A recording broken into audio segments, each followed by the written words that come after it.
अस्सलाम वालेकुम, मैं हूँ आपका अपना consultant Ehtesham Ahmad, CEO Zamanco real estate. आज हम बात करेंगे 7E टैक्स या डीम्ड इनकम टैक्स के हवाले से, जो पिछले साल PDM गवर्नमेंट ने 2022 में प्रॉपर्टी के ऊपर लगाया था। बहुत सारे लोग 7E या डीम्ड इनकम टैक्स के हवाले से नहीं जानते, उनको कन्फ्यूजन है कि ये है क्या और कौन कौन सी प्रॉपर्टीज़ के ऊपर ये लागू है। जो फाइलर है, जिनका एनटीएन एक्टिव है, उनकी कैपिटल एसेट के अलावा जितनी प्रॉपर्टीज़ है, अगर उनकी मालियत फेयर मार्केट वैल्यू के हिसाब से 25 मिलियन पाकिस्तानी रुपीस से एक्सीड करती है, तो आसान अल्फाज में उनको सालाना 1% टैक्स उनके प्रॉपर्टीज़ के ऊपर देना होगा। लेट से अगर आपकी कैपिटल एसेट प्रॉपर्टी के अलावा जो आपकी प्रॉपर्टीज़ है उनकी मालियत 30 मिलियन है, तो आपको 3 लाख रुपए सालाना उस पर टैक्स देना होगा। तो चले मैं आपको प्रैक्टिकली समझाता हूँ कि कैपिटल एसेट क्या है और कौन कौन सी प्रॉपर्टीज़ के ऊपर 7E लागू है। सबसे पहले हम समझते हैं कि फेयर मार्केट वैल्यू क्या है, जिसे हम FMV कहते हैं। फेयर मार्केट वैल्यू प्रॉपर्टी की वो वैल्यू होती है जो FBR डिसाइड करता है। इसे हम DC वैल्यू भी कहते हैं। अगर हम रेगी मॉडल टाउन की बात करें तो इसमें जोन 3 और जोन 4 की जो फेयर मार्केट वैल्यू फी मरला के हिसाब से वो है 5,50,000।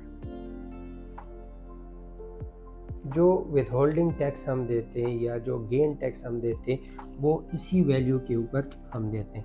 चलिए मैं आपको अभी समझाता हूँ कि कौन सी प्रॉपर्टी कैपिटल एसेट है और कौन सी प्रॉपर्टीज़ के ऊपर जो है वो 7E या डीम्ड इनकम टैक्स लागू है। तो लेट से अगर आपके पास दो प्रॉपर्टीज़ है, एक प्रॉपर्टी की कीमत है वो है 80 मिलियन, ठीक है, और दूसरी प्रॉपर्टी है आपके पास उसकी कीमत है 20 मिलियन।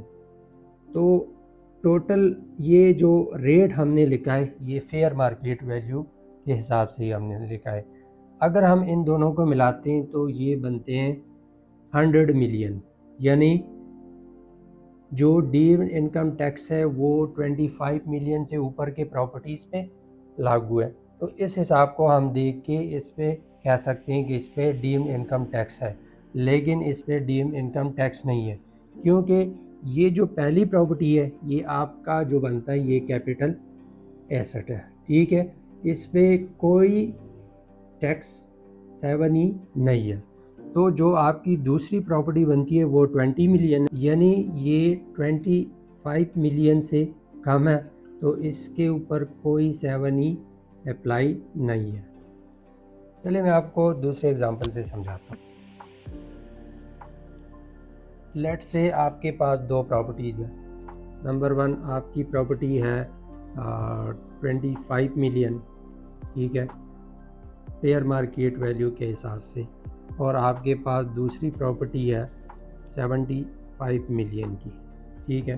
तो जो आपकी ये प्रॉपर्टी है 75 मिलियन, ये कैपिटल एसेट के हिसाब से शुमार होगी, इस पे कोई भी 7E अप्लाई नहीं होता, ठीक है। और जो आपकी दूसरी प्रॉपर्टी है 25 मिलियन की, तो ये जो हद है 25 मिलियन 7E डीम टैक्स के लिए, तो ये उसको टच करती है, तो आपको इसके ऊपर आसान हिसाब से 1% जो इसका टैक्स है वो सालाना आपको इसके ऊपर देना होगा। लेट से अगर आपके पास कोई तीसरी प्रॉपर्टी है, उसकी वैल्यू है 15 मिलियन, ठीक है। तो ये प्रॉपर्टी है आपकी 75 मिलियन, ये कैपिटल है, ठीक है। और जो दो प्रॉपर्टीज़ बनती है 1 और 3, इनको मिला के ये कुल बनती है 40 मिलियन, ठीक है। तो आपको 7E जो 1% डीम टैक्स देना होगा वो 40 मिलियन के ऊपर देना होगा, यानी आपको 4 लाख रुपए ये पर ईयर आपको 7E की मद में FBR को देना होगा। इंशाल्लाह नेक्स्ट वीडियो में हम आपको बताएंगे कि कौन कौन सी प्रॉपर्टीज़ जो है वो 7E या डीम इनकम टैक्स से एग्जेम्प्टेड है। इसी तरह की मज़ीद इंफॉर्मेटिव वीडियोज़ के लिए हमारे सोशल साइट्स ज़मंको रियल एस्टेट के साथ इन टच रहिए। अल्लाह हाफिज़।